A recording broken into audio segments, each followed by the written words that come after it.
One of my favorite rustic boho earrings. This file is not a file that I created, and I probably got this years ago. You can kind of see in the back a little bit the original color.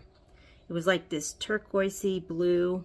I sanded the heck out of it. I tried to get the paint off, the turquoise paint off, and not all of it would come off. So I was like, all right, we're gonna go with it.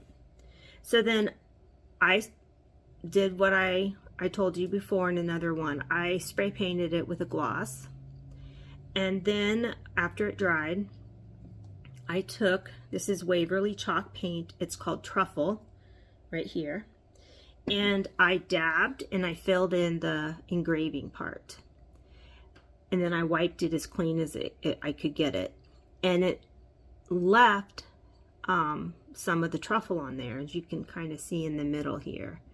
It kind of left a little bit there, and I thought that looked really kind of cool.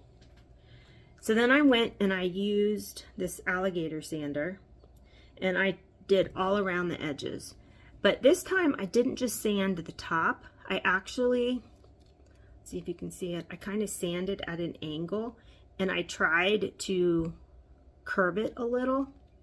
And so you can kind of see how, I don't know if you can see it, but the edges just are, they're not perfect or uniform, but I really liked how it looks, how the look of it.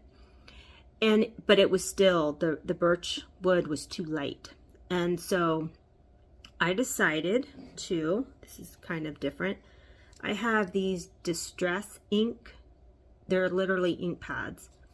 And I have the kit, I have a darker one, and this is like a lighter wood. So what I did is I got a dry paintbrush, and I got the dry paintbrush over the ink pad, and then I lightly dabbed the edges around. And first I did the darker color, and then it was too dark, so I sanded it again, but only lightly this time. And then I went back through with a different color brown, and I just think it just gives it such a cool texture. So, and then after I finished everything and I got it to where I liked it, I did spray paint it with a white gloss again, just so that it would all set. And this is the final pair.